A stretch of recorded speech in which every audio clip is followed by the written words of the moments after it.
আসসালামু আলাইকুম ওরহমতুল্লাহি ওবারাকাতুহু। প্রিয় দর্শক শ্রোতা, আজ আমরা আমাদের দৈনন্দিন জীবনের সাথে সংশ্লিষ্ট একটি বিষয় নিয়ে আলোচনা করব।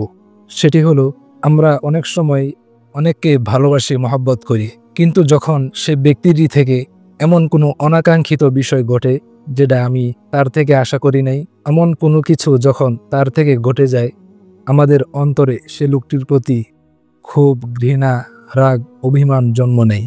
আজ আমি আপনাদের সাথে এমন একটি হাদিস শেয়ার করব।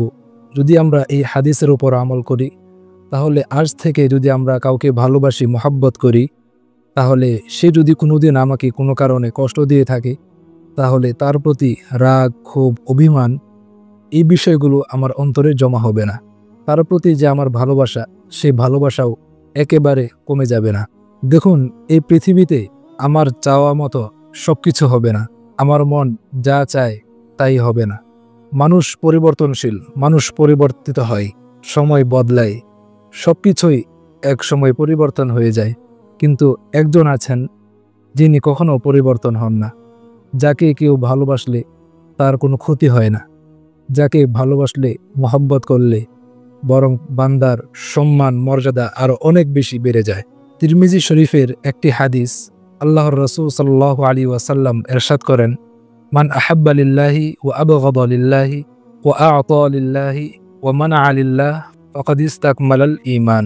অর্থ, আল্লাহর রাসূল সাল্লাল্লাহু আলাইহি ওয়াসাল্লাম বলেন, যে কাউকে ভালোবাসে আল্লাহর সন্তুষ্টির জন্য এবং কাউকে সে ঘৃণা করে সেটাও আল্লাহর সন্তুষ্টির জন্য, সে কাউকে কোনো কিছু দান করে, কাউকে কোনো কিছু উপঢৌকন, হাদিয়া হিসাবে দেয়, সেটাও আল্লাহর সন্তুষ্টির জন্য, এবং কাউকে কোনো কিছুই দেয় না, বিরত থাকে, সেটাও আল্লাহর সন্তুষ্টির জন্য।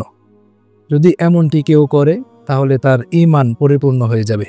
অতএব আমি যদি কাউকে ভালোবাসি, মহব্বত করি আল্লাহর সন্তুষ্টির জন্য, তাহলে সে আমাকে কষ্ট দিলেও আমার অন্তরে কষ্ট লাগবে না। সে আমাকে দুঃখ দিলেও আমার অন্তরে দুঃখ লাগবে না।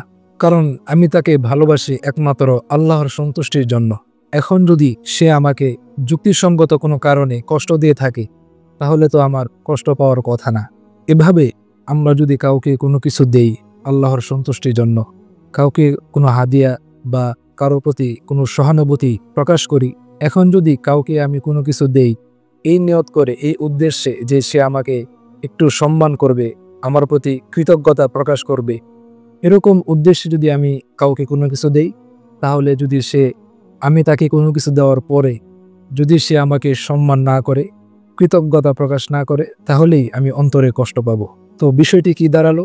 যদি আমরা এই যে কাজগুলো, কাউকে ভালোবাসা, কাউকে ঘৃণা করা, কাউকে কোনো কিছু দেওয়া এবং কাউকে কোনো কিছু না দেওয়া, এভাবে দুনিয়ার সব বিষয় যদি আমরা আল্লাহর সন্তুষ্টির জন্য করে থাকি, একমাত্র আল্লাহকে খুশি করার জন্য যদি আমরা করে থাকি, তাহলে কোনো সময় আমি একজনকে ভালোবাসি, মহব্বত করি, সে যদি আমাকে যুক্তিসঙ্গত কোনো কারণে কষ্ট দেয়, আমার অন্তরে কখনোই কষ্ট লাগবে না। কারণ তাকে আমি ভালোবাসি একমাত্র আল্লাহর জন্য। অতএব আমাদের ভালোবাসাগুলো যেন, আমাদের সকল কাজকর্ম, সকল কিছু যেন একমাত্র আল্লাহর সন্তুষ্টির জন্যই হয়। আল্লাহ তাআলা আমাদেরকে তৌফিক দান করুন।